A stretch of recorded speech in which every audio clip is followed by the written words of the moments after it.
ಬೆಳ್ಳಿಪರದೆಯಲ್ಲಿ ಯಜಮಾನ ಸಿನಿಮಾ ನೋಡಿ ಖುಷಿ ಪಟ್ಟಂತಹ ಎಲ್ಲ ಸಿನಿ ಪ್ರೇಕ್ಷಕರು ಈಗ ಕಿರುತೆರೆಯಲ್ಲಿ ಶ್ರೀಗಂಧದ ಗುಡಿ ಅದೇ ಒಂದು ಕಾನ್ಸೆಪ್ಟ್ ನಲ್ಲಿ ಅಣ್ಣ ತಮ್ಮಂದರ ಬಾಂಧವ್ಯ ಆ ಒಂದು ಮನೆಗೆ ಒಂದು ಸೊಸೆಯ ಆಗಮನದ ನಂತರ ಆ ಮನೆಯಲ್ಲಿ ಏನೆಲ್ಲಾ ಚೇಂಜಸ್ ಆಗುತ್ತೆ ಅನ್ನುವಂತಹ ಒಂದು ಅದ್ಭುತವಾದಂತಹ ಕಾನ್ಸೆಪ್ಟ್ ಅನ್ನ ಇಟ್ಕೊಂಡು ಶ್ರೀಗಂಧದ ಗುಡಿ ಒಂದು ಧಾರಾವಾಹಿ ಕಲರ್ಸ್ ಕನ್ನಡದಲ್ಲಿ ಅಕ್ಟೋಬರ್ 6ರಿಂದ ರಾತ್ರಿ 8 ಗಂಟೆಗೆ ಪ್ರಸಾರವಾಗ್ತಾ ಇದೆ. ಸೊ ಸದ್ಯ ಈ ಒಂದು ಸಿನಿಮಾದಲ್ಲಿ ಸೊಸೆಯಾಗಿ ಕಾಣಿಸ್ಕೊಂಡಂತಹ ಸಂಜನಾ ಬುರ್ಲಿ ಅವರು ನಮ್ಮ ಜೊತೆ ಜಾಯ್ನ್ ಆಗ್ತಾ ಇದ್ದಾರೆ.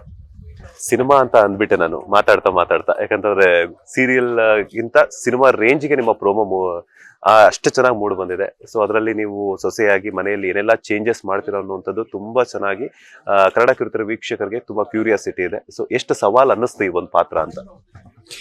ನೀವು ಹೇಳಿದ್ ನಂಗೆ ತುಂಬಾ ಇಷ್ಟ ಆಯ್ತು. ಸಿನಿಮಾ ತರ ಬಂದಿದೆ ಪ್ರೋಮೋ ಅಂತ. ಹೌದು, ಖಂಡಿತ ತುಂಬಾ ಚೆನ್ನಾಗಿ ರೆಸ್ಪಾನ್ಸ್ ಸಿಕ್ಕಿದೆ ಪ್ರೋಮೋಗೆ. ನಾನು ಎಕ್ಸ್ಪೆಕ್ಟೇ ಮಾಡಿರ್ಲಿಲ್ಲ ಆ ಲೆವೆಲ್ಗೆ. ಸೋಷಿಯಲ್ ಮೀಡಿಯಾದಲ್ಲೆಲ್ಲ ತುಂಬಾ ವೈರಲ್ ಆಯ್ತು. ತುಂಬಾ ಖುಷಿ ಆಗುತ್ತೆ ಬಿಕಾಸ್ ಈ ಒಂದು ಕಾನ್ಸೆಪ್ಟ್ ಏನಿದೆ ತುಂಬಾ ಫ್ರೆಶ್ ಕಾನ್ಸೆಪ್ಟ್ ನಮ್ಮ ಕನ್ನಡ ಸೀರಿಯಲ್ ಲ್ಯಾಂಡ್ಸ್ಕೇಪ್ ಅಲ್ಲೇ. ಇದಕ್ಕೂ ಮುಂಚೆ ನಾನಂತೂ ಯಾವುದು ಈ ತರ ಧಾರಾವಾಹಿ ನೋಡಿರ್ಲಿಲ್ಲ. ಆ್ಯಂಡ್ ಇದರಲ್ಲಿ ಯಾರು ಅತ್ತೆ ಸೊಸೆ ಅನ್ನೋ ಕಾನ್ಸೆಪ್ಟೇ ಇಲ್ಲ. ಅತ್ತೆ ಅನ್ನೋದೇ ಆ ಫಿಗರೇ ಇಲ್ಲ ಮನೇಲಿ. ಹಂಗಿರ್ಬೇಕಾದ್ರೆ ಜನ ಹೇಗೆ ಅಕ್ಸೆಪ್ಟ್ ಮಾಡ್ಬೋದು ಇದನ್ನ ಅನ್ನೋ ಒಂದು ಕುತೂಹಲ ನನಗೂ ಇತ್ತು. ಬಟ್ ತುಂಬ ಚೆನ್ನಾಗಿ ರೆಸ್ಪಾನ್ಸ್ ಬರ್ತಾ ಇದೆ. ಆ್ಯಂಡ್ ನನ್ನ ಪಾತ್ರ ಏನಿದೆ ಚಂದನ, ಗಂಧದ ಗುಡಿ ಆ ಹೆಸರು ಟೈಟಲ್ಲು, ಪಾತ್ರದ ಹೆಸರು ಚಂದನ, ಮತ್ತು ಹುಡುಗರ ಹೆಸರೆಲ್ಲ ಡಾಕ್ಟರ್ ರಾಜ್ಕುಮಾರ್ ಸರ್ ಅವರ ಕ್ಯಾರೆಕ್ಟರ್ ಹೆಸರುಗಳನ್ನೆಲ್ಲ ಇಟ್ಟಿದ್ದೀವಿ. ಈ ಥರ ಎಲ್ಲ ನಾವು ಟೈಟಲ್ಸ್ ಯೂಸ್ ಮಾಡಿದಾಗ ತುಂಬ ರೆಸ್ಪಾನ್ಸಿಬಿಲಿಟಿ ಆ್ಯಡಪ್ ಆಗುತ್ತೆ. ನಾವು we have to live up to that ಅಂತ. ಆ್ಯಂಡ್ ಅದೇ ರೀತಿ ಎಲ್ಲರೂ ಎಫರ್ಟ್ಸ್ ಹಾಕ್ತಿದ್ದೀವಿ, ಎಲ್ಲರೂ ಕಷ್ಟಪಡ್ತಿದ್ದೀವಿ. ಆ್ಯಂಡ್ ಹಾರ್ಟ್ ಆ್ಯಂಡ್ ಸೋಲ್ ಹಾಕಿ ಕಷ್ಟಪಟ್ಟು ನಮ್ಮ ಪಾತ್ರಗಳನ್ನ ನಿರ್ವಹಿಸ್ತಿದ್ದೀವಿ. ಅದೇ ಥರ ಔಟ್ಪುಟ್ ಬರಲಿ ಜನರಿಗೆ. ಏನು ಪ್ರೋಮೋ ಏನು ಎಕ್ಸ್ಪೆಕ್ಟೇಷನ್ ಸೆಟ್ ಮಾಡಿದೆ, ಎಪಿಸೋಡ್ಸ್ ಮೂಲಕನೂ ಅದೇ ರೀತಿ ನಾವು TRP ರೆಕಾರ್ಡ್ಸ್ ಎಲ್ಲ ಬ್ರೇಕ್ ಮಾಡಿ ಒಂದು ಸೆಟ್ ಮಾಡೋಣ ಅಂತ. ನೋಡೋಣ ಏನಾಗುತ್ತೆ. ಪ್ರತಿಯೊಂದು ಸಿನಿಮಾ ಅಥವಾ ಸೀರಿಯಲ್ ಅಲ್ಲಿ ನೋಡಿದಾಗ ಅತ್ತೆ ಮತ್ತೆ ಸೊಸೆಯ ಕಾಟ ಇರುತ್ತೆ. ಬಟ್ ನಿಮ್ಗೆ ಲಕ್ಕಿಲಿ ಅತ್ತೆನೇ ಇಲ್ಲ. ಸೊ ಬಟ್ ಮುಂದಿನ ದಿನಗಳಲ್ಲಿ ಇಬ್ರು ಅತ್ತೆ ಅಂದ್ರು ಬರ್ತಾರೆ. ಸೊ ಅದಕ್ಕೆ ಎಷ್ಟು ಪ್ರಿಪೇರ್ ಆಗಿದ್ದೀರಾ? ಆ್ಯಕ್ಚುಲಿ ನೀವು ಹೇಳ್ದಂಗೆ ಅತ್ತೆನೇ ಇಲ್ಲ ಅನ್ನೋದಕ್ಕೆ ನಾನು ಒಪ್ಕೊಂಡಿದ್ದು ಸ್ವಲ್ಪ ಈಸಿ ಆಗುತ್ತೆ ಅಂತ. ಇಲ್ಲಾಂದರೆ ಅದೇ ಅತ್ತೆ ಸೊಸೆ ಡ್ರಾಮಾ ಇದ್ದಾಗ ತುಂಬ ಅಳೋದು ಗೋಳು ಅದು ಇದು ಎಲ್ಲ ಇರುತ್ತೆ. ಬಟ್ ಇಲ್ಲಿ ತುಂಬ ಮಜಾ ಇದೆ ಒಂಥರ ಈ ಕಾನ್ಸೆಪ್ಟಲ್ಲಿ. ಮತ್ತು ಮುಂದೆ ಏನೇ ನಡೆಯುತ್ತೆ ಕತೆ ಅದೆಲ್ಲ ನಮ್ಮ ರೈಟರ್ಸ್ ಹೇಗೆ ತೊಗೊಂಡು ಹೋಗ್ತಾರೆ ಆ ಥರ ಬರುತ್ತೆ. ಏನೇ ಬಂದರೂ ನಾವಂತೂ ಮಜಾ ಮಾಡ್ಕೊಂಡು ನಾವು ಆ್ಯಕ್ಟರ್ಸ್ ಎಲ್ಲ ಸೀನ್ಸ್ನ 100% ನಮ್ಮ ಎಫರ್ಟ್ಸ್ ಹಾಕ್ತೀವಿ. ನಮ್ಮ ಆಡಿಯನ್ಸ್ನ ನಗಿಸ್ಬೇಕು ಸಾಕಷ್ಟು, ಅಲ್ಲಿ ಇಲ್ಲಿ ಸ್ವಲ್ಪ ಅಳಿಸ್ಬೇಕು. ಈ ಥರ ಎಲ್ಲ ಎಮೋಷ್ನಲ್ ರೋಲರ್ ಕೋಸ್ಟರ್ ರೈಡ್ ಇರುತ್ತೆ ಶ್ರೀಗಂಧದ ಗುಡಿ ಅಂತ ಹೇಳ್ಬೋದು. ಕಳೆದ ಸೀರಿಯಲ್ ಅಲ್ಲಿ ಕಲೆಕ್ಟರ್ ಆಗಿದ್ರಿ. ಸೊ ಈ ಸೀರಿಯಲ್ ಅಲ್ಲಿ ಆರ್ಕಿಟೆಕ್ಟ್ ಆಗಿ ಮನೆ ಬೆಳಗೋದಕ್ಕೆ ಬರ್ತಾ ಇದ್ದಾರೆ. ಸೊ ಮನೆಯ ವಾತಾವರಣವನ್ನೇ ಚೇಂಜ್ ಮಾಡ್ತೀರಾ ಆರ್ಕಿಟೆಕ್ಟ್ ಆಗಿ? ಅದೇ ನನಗೆ ಆ್ಯಕ್ಚುಲಿ ಪರ್ಸ್ನಲಿನೂ ಸಂಜನಾ ಆಗಿ ನಾನು ಆ್ಯಕ್ಟರ್ ಆಗಿ ಪಾತ್ರಗಳನ್ನ ಚೂಸ್ ಮಾಡಿಕೊಂಡಾಗ ನನಗೊಂದು ಆಸೆ ಇದೆ, ಒಂದು ಸೆಲ್ಫಿಶ್ ಆಸೆ. ಸಮಾಜಕ್ಕೆ ಏನೋ ಒಂದು ಹುಡುಗಿಯಾಗಿ ಏನು ಅಚೀವ್ ಮಾಡ್ಬೋದು ಆ ಥರ ಒಂದು ಮೆಸೇಜ್ ಕೊಡಬೇಕು ಅಂತ. ಅದಕ್ಕೆ ನಾನು ಇಂಥ ಕ್ಯಾರೆಕ್ಟರ್ಸ್ನೇ ಹುಡ್ಕೊತೀನಿ. ಒಂದು ಕಡೆ IAS ಓದುವಂಥ ಹುಡುಗಿ, ಆಮೇಲೆ ಅವಳು DC ಆದ್ವು ಆ ಥರ, ಮತ್ತು ಇದು ಆರ್ಕಿಟೆಕ್ಟ್ ಆಗಿ ಏನೇನೋ ಕನ್ಸುಗಳು ಕಂಡ್ಕೊಂಡಿದ್ದಾಳೆ ಈ ಥರ ಎಲ್ಲ. ಹಾಗಿದ್ದಾಗ ಏನೋ ನನಗೆ ಸ್ಯಾಟಿಸ್ಫ್ಯಾಕ್ಷನ್ ಇರುತ್ತೆ, ಕ್ರಿಯೇಟಿವ್ ಸ್ಯಾಟಿಸ್ಫ್ಯಾಕ್ಷನು ಆ ಥರ. ಆ್ಯಂಡ್ ಇಲ್ಲಿ ಏನಂದರೆ ಮೆಟಾಫೋರಿಕಲ್ಲಿ ಇದೊಂದು ಮೆಟಾಫರು. ಅವಳು ಆರ್ಕಿಟೆಕ್ಟು, ಇಲ್ಲಿ ಮನೆ ಲಿಟ್ರಲಿನೂ ಮುರಿದೋಗಿದೆ, ಒಂಥರ ಗಜಿಬಿಜಿ ಇರೋ ಮನೆ. ಆ್ಯಂಡ್ ಅವ್ರವ್ರ ಈಕ್ವೇಷನ್ಸ್ ಕೂಡ ಸ್ವಲ್ಪ ಪ್ರಾಬ್ಲಮ್ಯಾಟಿಕ್ ಆಗಿದೆ. ಇಂಥ ಟೈಮಲ್ಲಿ ಒಂದು ಫೆಮಿನಿನ್ ಎನರ್ಜಿ, ಒಂದು ಹೆಣ್ಣು ದಿಕ್ಕು ಬಂದಾಗ, ಒಂದು ಒಳ್ಳೆ ನಾರಿ ಶಕ್ತಿ ಎಂಟ್ರಿ ಕೊಟ್ಟಾಗ ಯಾವ ರೀತಿಯ ಒಳ್ಳೆ ಬದಲಾವಣೆಗಳಾಗ್ಬೋದು, ಅದು ಹೇಗೆ ಗ್ಯಾರೇಜ್ ಥರ ಇರೋ ಮನೆ ಗಂಧದ ಗುಡಿ ಹೇಗಾಗುತ್ತೆ, ಈ ಒಂದು ಕಾನ್ಸೆಪ್ಟ್ ತುಂಬ ಚೆನ್ನಾಗಿ ವರ್ಕೌಟ್ ಆಗುತ್ತೆ ಅಂತ ನಂಬಿದ್ದೀನಿ. ಈ ನಿಮ್ಮ ಕಾನ್ಸೆಪ್ಟ್ ಆಗಿರ್ಬೋದು, ನಿಮ್ಮ ಪ್ರೋಮೋ ಆಗಿರ್ಬೋದು, ನಿಮ್ಮ ಸೀರಿಯಲ್ನ ನೋಡ್ತಿರ್ಬೇಕಾದ್ರೆ ನಮಗೆ ಯಜಮಾನ ಸಿನಿಮಾ ನೆನಪಾಗುತ್ತೆ. ಸೊ ಅದರಲ್ಲಿ ಪ್ರೇಮ ಅವರನ್ನ ನಿಮಗೆ ಹೋಲಿಕೆ ಮಾಡ್ಕೊಳ್ಳುವಂಥ ಒಂದು ಚಾನ್ಸ್ ಸಿಕ್ಕಿದೆ. ಸೊ ಅಂಥ ಹಿರಿಯ ನಟಿಯನ್ನ ಹೋಲಿಕೆ ಮಾಡ್ಕೊಂಡಾಗ ನಿಮಗೆ ಎಷ್ಟು ಮೈಂಡ್ ಫ್ರೆಶ್ ಅಂತ ಅನ್ನಿಸ್ತು, ಅದರೊಟ್ಟಿಗೆ ಎಷ್ಟು ಖುಷಿ ಕೊಡ್ತು ಅಂತ? ನಾನು ಪರ್ಸ್ನಲಿ ನಂಗೆ ಚಿಕ್ಕ ವಯಸ್ಸಲ್ಲಿ ತುಂಬ ಸಲ ನೋಡಿದ್ದೆ ಆ ಧಾರಾವಾಹಿನ. ಆ್ಯಂಡ್ ನನಗೆ ವಿಷ್ಣುವರ್ಧನ್ ಸರ್ ಮತ್ತು ಪ್ರೇಮಾ ಮ್ಯಾಮ್ ಅವರ ಕಾಂಬಿನೇಷನ್ ಯಾವಾಗಲೂ ತುಂಬ ಇಷ್ಟ ಆಗೋದು. ಆ್ಯಂಡ್ ರೀಸೆಂಟ್ಲಿ ಬಿಗ್ ಬಾಸಲ್ಲಿ ಪರ್ಫಾರ್ಮೆನ್ಸ್ ಕೂಡ ಕೊಟ್ವಿ. ಶ್ರೀಗಂಧದ ಗೊಂಬೆಯ ಹಾಡಿದೆಯಲ್ಲ, ಅದಕ್ಕೆ ಅವಾಗ ನಂಗೆ ಅವರೇ ನೆನಪಾಗ್ತಿದ್ರು ಮಾಡಬೇಕಾದ್ರೆ. ಆ್ಯಂಡ್ ಅವರೆಲ್ಲ ಆಲ್ರೆಡಿ ಒಂದು ಲೆವೆಲ್ ಸೆಟ್ ಮಾಡಿಬಿಟ್ಟಿದ್ದಾರೆ. ಸೊ ನಾವು ಅವ್ರ ಎಲಿಮೆಂಟ್ಸ್ ಇಟ್ಕೊಂಡು ಈ ಥರ ಎಲ್ಲ ಮಾಡಬೇಕಾದ್ರೆ ತುಂಬ ರೆಸ್ಪಾನ್ಸಿಬಿಲಿಟಿ ಇರುತ್ತೆ ನಮ್ಮ ಶೋಲ್ಡರ್ ಮೇಲೆ. ಆ್ಯಂಡ್ ನನ್ನ ಫೇವ್ರೆಟ್ ಆ್ಯಕ್ಟರ್ಸ್ ಅವರಿಬ್ರು, ವಿಷ್ಣುವರ್ಧನ್ ಸರ್ ಮತ್ತು ಪ್ರೇಮಾ ಮ್ಯಾಮ್. ಸೊ ನಾನಂತೂ 100% ಅದಕ್ಕೆ ಜಸ್ಟಿಸ್ ಮಾಡೋದಕ್ಕೆ ಟ್ರೈ ಮಾಡ್ತಿದ್ದೀನಿ. ಆ್ಯಂಡ್ ತುಂಬ ಪಾಸಿಟಿವಿಟಿ ತೊಗೋತಿದ್ದೀನಿ ಅವ್ರನ್ನ ನೆನೆಸ್ಕೊಂಡು. ಪುಟ್ಟಕ್ಕನ ಮಕ್ಕಳು ಸೀರಿಯಲ್ ಆದ ನಂತರ ಸಂಜನಾ ಬುರ್ಲಿ ಅವರು ಬಿಗ್ ಬಾಸ್ ಎಂಟ್ರಿ ಕೊಡ್ತಾರೆ ಅನ್ನುವಂಥ ಟಾಕ್ ಇತ್ತು, ಯಾಕಂದ್ರೆ ಸ್ವಲ್ಪ ದಿನಗಳ ಗ್ಯಾಪ್ನ ನಂತರ. ಬಟ್ ನೀವು ಶ್ರೀಗಂಧ ಗುಡಿಯಾಗಿ ಎಂಟ್ರಿ ಕೊಟ್ಟಿದ್ದೀರಾ. ಸೊ ಬಿಗ್ ಬಾಸ್ ಆಫರ್ ಬಂದಿತ್ತು ಅಂತ ಹೇಳ್ಬಿಟ್ಟು ಸೋಷಿಯಲ್ ಮೀಡಿಯಾದಲ್ಲಿ ಸಿಕ್ಕಾಪಟ್ಟೆ ವೈರಲ್ ಆಗಿತ್ತು. ಅದ್ರ ಬಗ್ಗೆ ನೀವೇನಾದ್ರು ಕ್ಲಾರಿಟಿ ಕೊಡೋದಾದ್ರೆ? ಇದು ಲಾಸ್ಟ್ ಇಯರ್ನು ಹಾಗೆ ಆಯಿತು. ನನಗೆ ಅದು ಬಿಟ್ಟಾಗ ಆವಾಗಲೂ ಬಿಗ್ ಬಾಸ್ ಇತ್ತು, ಧಾರಾವಾಹಿ ಬಿಟ್ಟಾಗ ಆ ಬಿಗ್ ಬಾಸಲ್ಲೂ ಹೋಗ್ತಿದ್ದೀನಿ ಅಂತ ಬಂತು. ಈ ಸಲನೂ ಬಂತು. ಬಟ್ ಈ ಸಲ ನಂಗೆ ಜಾಸ್ತಿ ಶಾಕ್ ಆಯಿತು, ಯಾಕೆಂದರೆ ಈ ಸಲ ಈ ಧಾರಾವಾಹಿ ಬೇರೆ ಮಾಡ್ತಿದೆ. ಸೊ ಜನರಿಗೆ ಅದು ಸ್ವಲ್ಪ ಜನರಿಗಾದ್ರೂ ಅದು ಗೊತ್ತಿತ್ತು. ಆ್ಯಂಡ್ ಆಮೇಲೆ ಪ್ರೋಮೋನು ಬಂತು. ಪ್ರೋಮೋ ಬಂದಮೇಲೂ ಎಲ್ಲ ಲಿಸ್ಟಲ್ಲೂ ನನ್ನ ಹೆಸರು ಹೇಗಿದೆ ಅಂತ ಯೋಚನೆ ಮಾಡ್ತಿದ್ದೆ. ಬಟ್ ಆಮೇಲೆ ಓಕೆ, ಜನರು ಹೇಗಿದ್ರು ಮಾತಾಡ್ತಿದಾರಲ್ಲ, ಒಳ್ಳೇದೇ ಬಿಡು, ಇಲ್ಲಿ ನಮ್ಮ ಧಾರಾವಾಹಿ ಪ್ರಮೋಷನ್ಗೆ ಹೆಲ್ಪ್ ಆಗುತ್ತೆ ಅಂತ ಸುಮ್ಮನೆ ಆದೆ. ಬಟ್ ಅದೇ ಈ ಒಂದು ಸಂದರ್ಭದಲ್ಲಿ ನನಗೆ ಈ ಧಾರಾವಾಹಿ ಒಪ್ಕೊಂಡ್ಮೇಲೆ ಬಿಗ್ ಬಾಸ್ ಕಾಲ್ ಬಂದಿತ್ತು. ಬಟ್ ಅಷ್ಟರಲ್ಲಿ ಆಲ್ರೆಡಿ ನಾನು ಇದೆಲ್ಲ ಶೂಟಿಂಗ್ ಎಲ್ಲ ಶುರು ಆಗಿತ್ತು. ಆ್ಯಂಡ್ ಮೋರ್ ಓವರ್ ನನಗೆ ಇವಾಗ ನಾನು ಆ್ಯಕ್ಟಿಂಗ್ ಮಾಡೋ ಮೈಂಡ್ ಸೆಟ್ಟಲ್ಲಿದ್ದೀನಿ. ನಾನು ಅಭಿನೇತ್ರಿಯಾಗಿ ನಾನು ಹೊಸ ಹೊಸ ಪಾತ್ರಗಳು ಮಾಡಬೇಕು, ಅದೇ ಮೈಂಡ್ ಸೆಟ್ಟಲ್ಲಿದ್ದೀನಿ. ನನಗೆ ರಿಯಾಲಿಟಿ ಶೋ ಮೈಂಡ್ ಸೆಟ್ ಬಂದಿಲ್ಲ ಇವಾಗ ಸದ್ಯಕ್ಕೆ.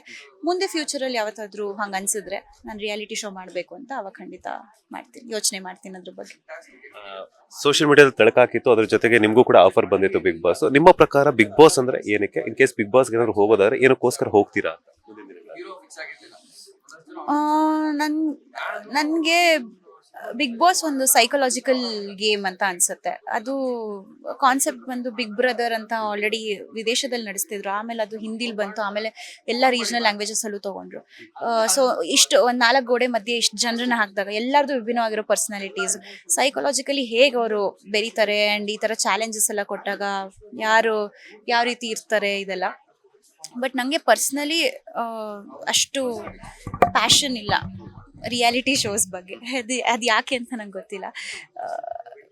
ಬಟ್ ನನಗೆ ಆ್ಯಕ್ಟಿಂಗಲ್ಲೇ ಜಾಸ್ತಿ ಇದಿರೋದ್ರಿಂದ ನನಗೆ ಯಾವ ಕಾರಣಕ್ಕೆ ನಾನು ಬಿಗ್ ಬಾಸ್ಗೆ ಹೋಗ್ತೀನಿ ಅಂತ ಈಗ ಹೇಳೋಕ್ಕಾಗಲ್ಲ. ನನಗೆ ಮುಂದೆ ಏನಾದರೂ ಗೊತ್ತಾದರೆ ಖಂಡಿತ ಹಂಚ್ಕೊತೀನಿ. ಆ್ಯಂಡ್ ಹೋದ್ರೂ ಮೇ ಬಿ 5-10 ವರ್ಷದ ಆದಮೇಲೆ ಹೋಗ್ತೀನಿ. ನಾನು ಎಲ್ಲ ಸಾಧನೆಗಳು ಮಾಡಿದ್ಮೇಲೆ ಹೋಗ್ತೀನಿ. ಎಲ್ಲರೂ ಸಾಧನೆ ಮಾಡಕ್ಕೆ ಬಿಗ್ ಬಾಸ್ಗೆ ಹೋದ್ರೆ ನೀವು ಸಾಧನೆ ಮಾಡಿ ಬಿಗ್ ಬಾಸ್ಗೆ ಹೋಗ್ತೀರಾ? ಎಕ್ಸಾಕ್ಟ್ಲಿ. ಯಾಕಂದರೆ ನನಗೇನು ಅನಿಸುತ್ತೆ, ಈ ಒಂದು ಶೋಲಿ ನಾವೊಂದು ಒಳ್ಳೆ ಹೆಸರು ಇಟ್ಕೊಂಡು ಆಚೆ ಬರಬೇಕಂದ್ರೆ ನಮಗೆ ಲೈಫ್ ಎಕ್ಸ್ಪೀರಿಯನ್ಸಸ್ ಮುಖ್ಯ ಆಗುತ್ತೆ. ಒಂದು ಮನುಷ್ಯ ಆಗಿ ಪಳಗಿರ್ಬೇಕು, ಅದೆಲ್ಲ ಎಕ್ಸ್ಪೀರಿಯನ್ಸ್ ಮೇಲೆ ಬರೋದು. ಆ್ಯಂಡ್ ಇವಾಗ ನಮ್ಮ ಮಂಜು ಭಾಷಿಣಿ ಮ್ಯಾಮ್ ಹೋಗಿದ್ದಾರೆ. ಅವರು ಇವಾಗ ಅವರು ಎಲ್ಲ ಸಾಧನೆಗಳು ಮಾಡಿದ್ಮೇಲೆ ಹೋಗಿರೋದು. ಸೊ ಮೇ ಬಿ ಆ ಏಜಲ್ಲಿ ಯೋಚನೆ ಮಾಡ್ತೀನಿ. ನಿಮಗೆ ಬಿಗ್ ಬಾಸ್ ಅಲ್ಲಿ ಪರ್ಫಾರ್ಮೆನ್ಸ್ ಅನ್ನ ಕೊಟ್ಟಿದ್ದೀರಾ. ಒಂದಷ್ಟು ಜನ ನಿಮಗೆ ಗೊತ್ತಿರುವಂತವ್ರು ಇದ್ದಾರೆ. ಪರ್ಸನಲಿ ಯಾರು ಗೆಲ್ಲಬೇಕು ಅನ್ನುವಂತ ಆಸೆ ಇದೆ? ನನಗೆ ಮಂಜು ಭಾಷಿಣಿ ಮ್ಯಾಮೇ ಗೆಲ್ಬೇಕನ್ನೋ ಆಸೆ ಇರೋದು. ಬಿಕಾಸ್ ನನಗೆ ಪರ್ಸ್ನಲಿ ಅವ್ರ ಪರಿಚಯ ಆ್ಯಂಡ್ ಅವ್ರ ಬಗ್ಗೆ ನಂಗೆ ಗೊತ್ತು. And she deserves to win. And ಅದಕ್ಕೂ ಮೀರಿ ಶ್ರುತಿ ಮೇಡಮ್ ಆದಮೇಲೆ ಯಾರು ಬಿಗ್ ಬಾಸ್ ಫೀಮೇಲ್ ಗೆದ್ದಿಲ್ಲ. ಒಂದು strong female character Bigg Boss ಈ ಸೀಸನ್ ಗೆದ್ದರೆ ತುಂಬ ಚೆನ್ನಾಗಿರುತ್ತೆ. ಸೊ ಮಂಜು ಭಾಷಿಣಿ ಮ್ಯಾಮ್ ಗೆಲ್ಲಬೇಕು. ಈ ಒಂದು ಸೀಸನ್ ಇಸ್ ಫಾರ್ ಹರ್ ಅಂತ ನನಗನ್ಸುತ್ತೆ. Because I know her personally. ತುಂಬ ಇನ್ಸ್ಪೈರಿಂಗ್ ಪರ್ಸ್ನಾಲಿಟಿ ಅವ್ರದ್ದು. ನನಗೂ ಪರ್ಸ್ನಲ್ ಇನ್ಸ್ಪಿರೇಷನ್ ಅವರು. So yes, I hope she wins. ಈಗ ನಟಿಯಾಗ ಅಂದ ತಕ್ಷಣ ಏನಾಗುತ್ತೆ ಅಂತಂದ್ರೆ ನಾವು ಕೆಲವೊಂದ್ಸಲ ಪಾತ್ರಕ್ಕೆ ತಕ್ಕಂಗೆ ನಾವೆಲ್ಲ ಸ್ಕಿನ್ ರೊಟೀನ್ ಎಲ್ಲ ಮಾಡ್ಕೋಬೇಕಾಗುತ್ತೆ. ಸಿನಿಮಾ ಸ್ಕಿನ್ ಕೇರ್ ರೊಟೀನ್ ಹೆಂಗಿರುತ್ತೆ ಅಂತ? ನನ್ನ ಸ್ಕಿನ್ ಕೇರ್ ರುಟೀನ್ ಬಗ್ಗೆ ಸಾಕಷ್ಟು ನಾನು ಯೂಟ್ಯೂಬಲ್ಲಿ ಮಾತಾಡ್ಬಿಟ್ಟಿದ್ದೀನಿ. ಆ್ಯಕ್ಚುಲಿ ಏನಂದರೆ, ಸ್ಕಿನ್ ಅಂತ ಬಂದಾಗ ಅದು ಮೇಲ್ಗಡೆ ಏನಿರುತ್ತೆ ಅದಕ್ಕಿಂತ ಜಾಸ್ತಿ ಒಳಗಿನ ಹೆಲ್ತ್ ತುಂಬ ಮುಖ್ಯ ಆಗುತ್ತೆ.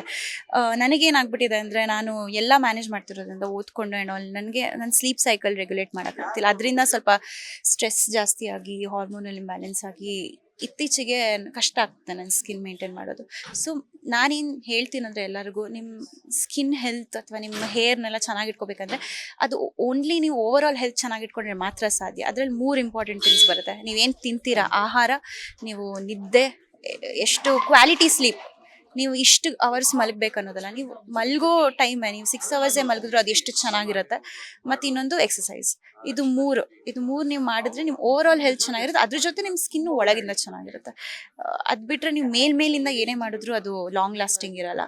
ಬಟ್ ಎಸ್, ಇವಾಗಿರೋಂಥ ಪೊಲ್ಯೂಷನ್, ಡಸ್ಟ್ಗೆ ಒಂದು ಬೇಸಿಕ್ ಸ್ಕಿನ್ ಕೇರ್ ರೂಟೀನ್ ಇರುತ್ತೆ. ಅದನ್ನೇ ನಾನು ಫಾಲೋ ಮಾಡೋದು.